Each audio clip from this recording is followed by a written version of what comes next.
حول ولا قوة إلا بالله العلي العظيم. أعوذ بالله من الشيطان الرجيم. بسم الله الرحمن الرحيم. رب اشرح لي صدري ويسر لي أمري واحلل عقدة من لساني يفقهوا قولي. الحمد لله الذي هدانا لهذا وما كنا لنهتدي لولا أن هدانا الله.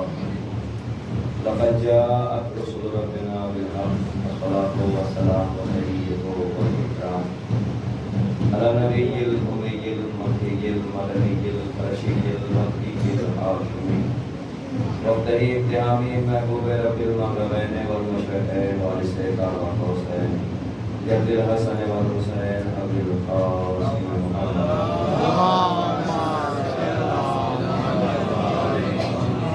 وعلى الطيبين الطاهرين المعصومين المظلومين المنتجبين المنتخبين الذين أمر الله عنهم الرجس وكفرهم تطهيرا.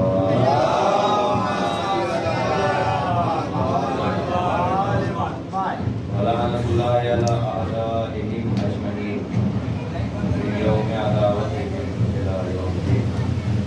ونبارك فقد قال الله تبارك وتعالى في كلامه المجيد وهو أصدق الصادقين. بسم الله الرحمن الرحيم. وما محمد إلا رسول صلوات اللهم صل على محمد وآل محمد. ایک اور صلوات اللهم صل على محمد وآل محمد. اللہ نے محترم قرآن مجید اور وہ مشہور معروف جملہ کہ جس کے ترجمے سے آپ سبھی حضرات واقف ہیں.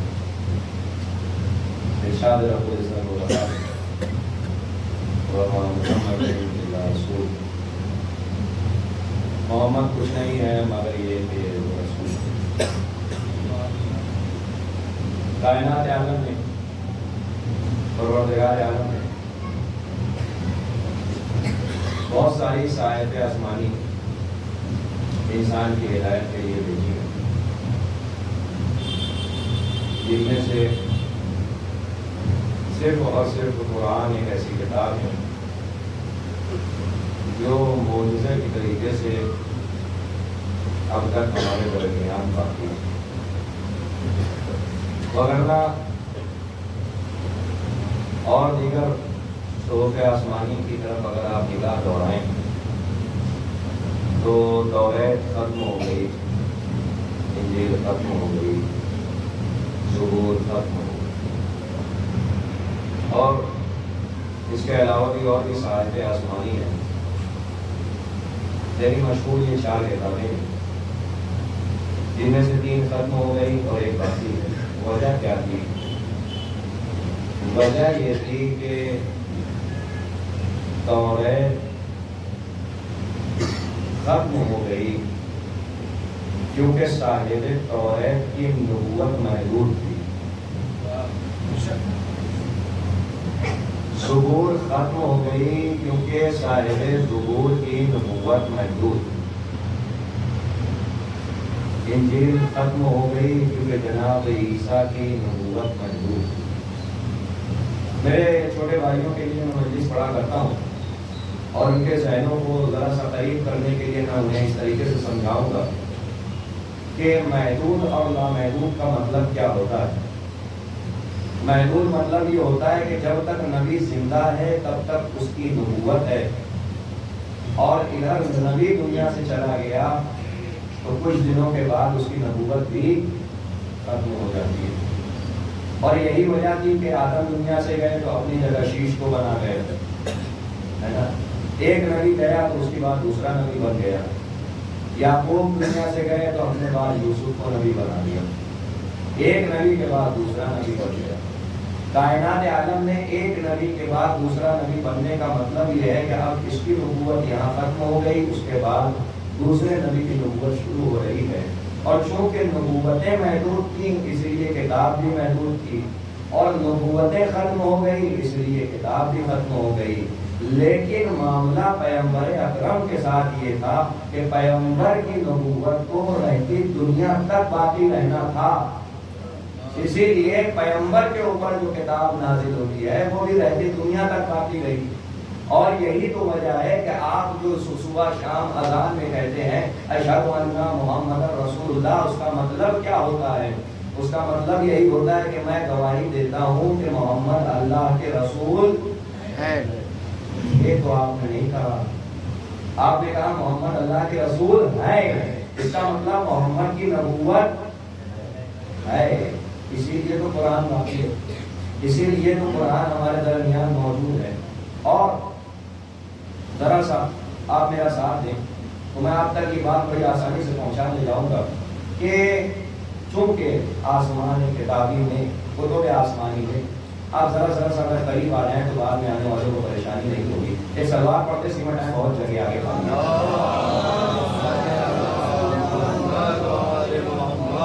جو باہر انتظار کر رہے ہیں جگہ کا، انہیں میں بتا دوں کہ اندر جگہ خالی ہے بہت ساری، آپ آ جائیں فرش اعظم پہ بیٹھ جائیں سلوات پڑھتے ہوئے۔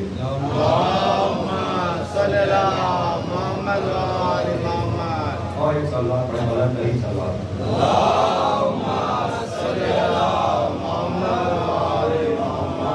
تو معاملہ یہ ہے کہ قرآن کے ساتھ کہ چونکہ رسول کی رسالت، نبی کی نبوت کائنات عالم رہنے تک باقی رہے گی، اسی لیے کتاب جو رسول پہ نازل ہوئی یعنی یہ قرآن بھی رہتی دنیا تک باقی رہنے والا۔ اب آپ جہاں یہاں تک آ چکے ہیں میرے ساتھ، تو اب میں میرے ساتھ دیجیے، تھوڑا سا توجہ کیجیے آپ کہ دنیا میں جیسے کہ ابھی مرثیے سے پہلے آپ کے یہاں بہت سلام پڑھا جاتا ہے، شاعر دنیا میں دو طریقے کے ہوتے ہیں، شعر پڑھنے والے، شاعر لفظ غلط کہہ گیا میں، شعر پڑھنے والے افراد دو طریقے کے دنیا میں۔ ایک وہ ہوتا ہے کہ جو خود شاعر ہوتا ہے، اور ایک وہ ہوتا ہے جو موٹا شاعر ہوتا ہے۔ وہ افراد جو دیوار سے بیٹھے ہوئے ہیں وہ بیٹھے، مجھے کوئی پریشانی نہیں، لیکن مجلس میں ایک وہ ہوتا ہے جو شاعر ہوتا ہے دنیا کا، توجہ سنیے گا، اور ایک موٹا شاعر ہوتا ہے۔ شاعر کہتے ہیں کہ جس کا خود کا کلام ہو اور وہ خود پڑھے، سبحان اللہ سبحان اللہ۔ اور موٹا شاعر وہ ہوتا ہے دوسروں کا کلام اتنا سمجھ گیا۔ تو شاعر اور موٹا شاعر میں زمین آسمان کا فرق ہوتا ہے۔ شاعر وہ ہوتا ہے جو اپنا کلام خود پڑھتا ہے، موٹا شاعر وہ ہوتا ہے جو کلام کسی اور کا ہو اور کسی اور کا کلام، زبان کسی اور کی ہو۔ آپ ہمارے معاشرے میں ایک اور بات مشہور ہے کہ ہم لوگ موٹا شاعر کو اتنا پسند نہیں کرتے جتنا شاعر کو پسند کرتے۔ کیوں؟ وجہ کیا ہے؟ وجہ یہ ہے کہ ایک مسئلہ ہمارے یہاں بولی جاتی ہے کہ کلام شاعر بس زبان شاعر اچھا لگتا ہے، یعنی جس کا کلام ہو اسی کی زبان سے۔ توجہ رکھیے گا، معاملہ کیا ہے، کیوں ہم شاعروں کو زیادہ پسند کرتے ہیں موٹا شاعر کے مقابلے میں؟ کہا اس لیے کہ جس کا کلام ہو ذرا سا ساتھ دیجیے گا، کہیں لے جانا چاہتا ہوں۔ معاملہ کیا ہے، کیوں شاعر کو پسند کیا جاتا ہے؟ کیونکہ ہمارا مزاج یہ ہے کہ جس کا کلام ہو اسی کی زبان سے ہو تو زیادہ پسند کیا جاتا ہے، لیکن موٹا شاعر کو ہم پسند زیادہ نہیں کرتے، سنتے ہیں اسے بھی لیکن دل اتنا خوش نہیں ہوتا جتنا شاعر کا سن کے خوش ہوتا ہے۔ کیوں؟ اس لیے کہ موٹا شاعر کے ساتھ معاملہ یہ ہے کہ کلام کسی اور کا ہے، زبان کسی اور کی ہے۔ کیا کہنے سبحان اللہ۔ کلام کسی اور کا ہے، زبان کسی اور کی ہے۔ سب ذرا سا جاگ جاؤ تو میں جملہ آپ کے حوالے کروں گا۔ میں آپ موٹا شاعر سے زیادہ شاعر کو کیوں پسند کرتے ہیں؟ اس لیے پسند کرتے ہیں کہ آپ یہ چاہتے ہیں کہ جس کا کلام ہو زبان بھی اسی کی ہو۔ کیا کہنے بھائی، جس کا کلام ہو زبان بھی اسی کی ہو. متشائر کو اس لیے کم پسند کیا جاتا ہے کہ کلام کسی اور کا ہو, زبان کسی اور کی ہو تو ہمیں اچھا نہیں لگتا. کائنات عالم میں ہزاروں لاکھوں قاری قرآن ملیں گے.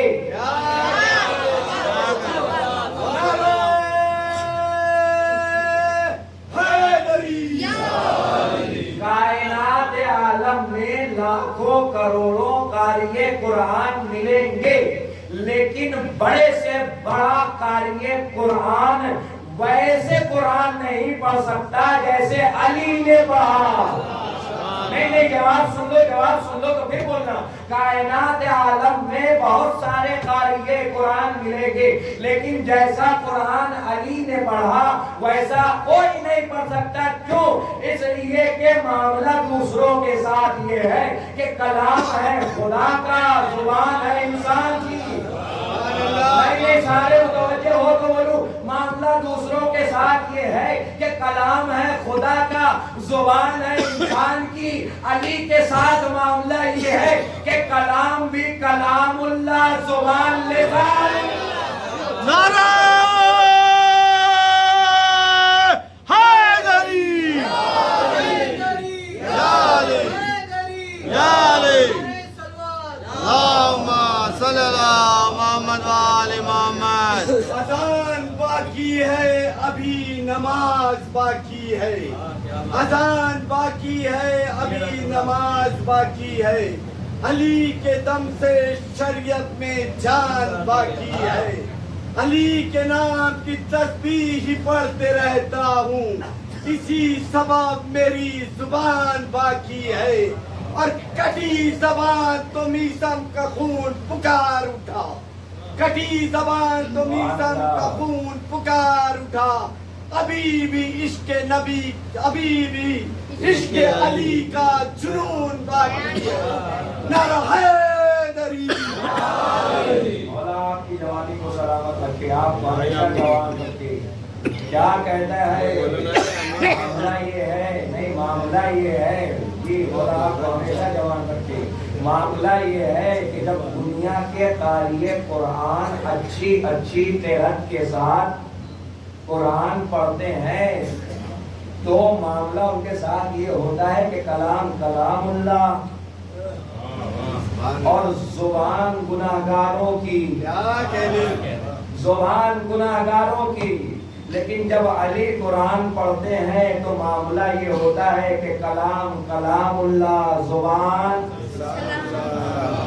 کلام کلام اللہ, زبان لسان اللہ. یہی تو معاملہ ہے کہ جب علی نے قرآن پڑھ کے سنایا تو رسول نے مسکرا کے کہا, علی تم نے آج ویسے قرآن پڑھا جیسے میں نے پڑھا. جب انسان اتنا عظیم والا ہوگا, اتنا عظیم مرتبے والا ہوگا, تبھی تو اس کی قسمت میں فاطمہ جیسی زوجہ ہوگی. مسند نشیب میری سالہ میں ہے علی, اور لافتہ بنے ہوئے میدان میں ہے علی. قرآن کی صورتوں میں سراپا ہے علی, ایمان کی طرح قلب مسلمان میں ہے علی. معنی کہیں بنے, کہیں تحریر بن گئے, مفہوم بن گئے, کبھی تفسیر بن گئے. نعرہ حیدری. جب معاملہ ایسا ہوگا کہ اتنا عظیم انسان ہوگا کہ جس کی زبان لسان اللہ, تو اسی کی قسمت میں فاطمہ جیسی زوجہ ملے گی. وہ فاطمہ میں نے جو ہے وہ اپنی گزشتہ تقریر سے اپنی تقریر کو ملا دیا. وہ فاطمہ کہ جس کو یہ پروردگار نے یہ گوارا نہیں کیا کہ انبیاء کی سلبوں سے اس کا نور گزارا جائے, بلکہ پروردگار نے اس فاطمہ کو رسول اکرم کے حوالے معراج میں تحفتاً پیش کیا. رسول اکرم کو تحفتاً پروردگار نے فاطمہ پیش کیا. کون سی معراج؟ وہ معراج کہ جہاں شب کا اندھیرا تھا, تاریک رات تھی, لوگ اطمینان سے سوئے ہوئے تھے, کائنات سناٹے میں تھی. اس سناٹے بھری رات میں, اس تاریخ بھری شب میں پروردگار نے یہ چاہا کہ اپنے محبوب کی زیارت کی جائے. پروردگار نے یہ چاہا کہ اپنے محبوب کی زیارت کی جائے، جبرائیل کو بھیج کے پروردگار نے رسول کو اپنے قریب بلا لیا، اور ایسا پاکیزہ سفر کہ جو مسجد سے شروع ہوا مسجد پہ ختم ہوا، ایسا پاکیزہ سفر کہ جو مسجد سے شروع ہوا مسجد پہ ختم ہوا۔ معاف کیجئے گا، شب کا سناٹا تھا، تاریک رات کی، اندھیری رات میں پروردگار اپنے حبیب کو بلا رہا ہے۔ میں کہوں گا پروردگار تو اپنے حبیب کو تاریک رات میں بلا رہا ہے۔ کوئی بھی شریف انسان کسی شریف انسان کو رات کی تاریکی میں پریشان نہیں کرتا، کوئی بھی شریف انسان کسی شریف انسان کو رات کی تاریکی میں پریشان نہیں کرتا۔ پروردگار وجہ کیا ہے کہ اپنے حبیب کو تو رات کی تاریکی میں بلا رہا ہے۔ عجب نہیں پروردگار آواز دے گا کہ یہ معاملہ کسی ایری گہری چیز کا نہیں، یہ معاملہ فاطمہ کا ہے۔ میں شب کے اندھیرے میں بلاؤں گا، رات کی تاریکی میں بلاؤں گا، کیوں؟ اس لیے کہ معاملہ اس پاکیزہ بیوی کا ہے کہ میرا دل یہ گوارا نہیں کرتا کہ اس پاکیزہ بیوی کے لیے کیا ہوا سفر دن کے اجالے میں ہو۔ وہ پروردگار نے بلایا اس پاکیزہ بیوی کو، کہاں سے بلایا؟ مسجد سے مسجد تک، مسجد الحرام سے۔ سبحان الذی اسری بعبدہ لیلا من المسجد الحرام الی المسجد الاقصی۔ پروردگار پاک و پاکیزہ ہے وہ ذات کہ جو اپنے بندے کو راتوں رات مسجد الحرام سے مسجد اقصی تک لے گیا۔ میرا ساتھ دیتے رہو تو مجھے پڑھنے میں آسانی ہوگی۔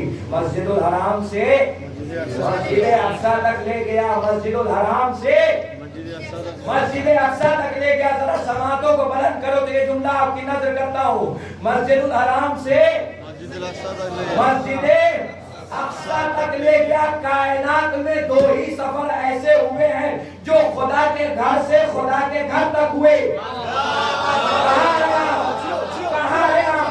کائنات میں دو ہی سفر ایسے ہوئے جو مسجد سے مسجد تک ہوئے۔ ایک شب معراج رسول نے سفر کیا، ایک علی کی زندگی کا سفر۔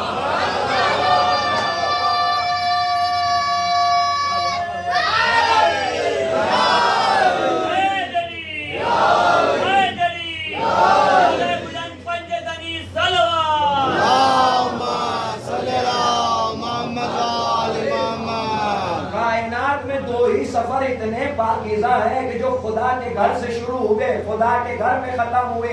ایک شب معراج رسول کا سفر، ایک علی کی زندگی کا سفر جو خدا کے گھر سے شروع ہوا،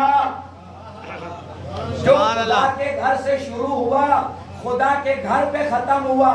آپ نے توجہ نہیں کی شاید دونوں سفر اتنے ملتے جلتے کیوں ہیں، دونوں سفر میں اتنی مشابہت کیوں ہے؟ علی کا سفر بھی خدا کے گھر سے خدا کے گھر تک، معراج بھی خدا کے گھر سے خدا کے گھر تک، معاملہ اتنا ملتا جلتا کیوں ہے؟ تو بات یہ ہے کہ علی اسے لانے، نبی اسے لانے جا رہے ہیں جو علی کا کفو ہے۔ نبی اسے لانے جا رہے ہیں کہ جو علی کا کفو ہے۔ اسی لیے سفر مسجد سے شروع ہوا اور مسجد پہ ختم ہوا۔ یہ یقین جانو وہ پاکیزہ بیوی کہ جسے لانے کے لیے سفر اتنا پاکیزہ ہو کہ مسجد سے شروع ہو اور مسجد پر ختم ہو، اسی بیوی کو یہ زیب دیتا ہے کہ مسجد میں سارے دروازے بند ہو جائیں۔ تاریخ میں نظر رکھو، اسی بیوی کو زیب دیتا ہے کہ مسجد کے سارے دروازے بند ہو جائیں لیکن فاطمہ کا دروازہ، توجہ تاریخ پہ نظر رکھو، اسی کو زیب دیتا ہے کہ مسجد کے سارے دروازے بند ہو جائیں لیکن فاطمہ کا دروازہ کھلا رہے۔ رسول نے آ کے آواز دی، بند کرو یہ سارے دروازے۔ کسی کا دروازہ مسجد میں نہیں کھلے گا، آج کے بعد سارے دروازے بند ہو جائیں گے، کسی کا دروازہ مسجد میں نہیں کھلے گا۔ یہ تاریخ پڑھ رہا ہوں، تاریخ۔ رسول نے کہا سارے دروازے بند کر دو، تم صحابی ہو ٹھیک ہے، محمد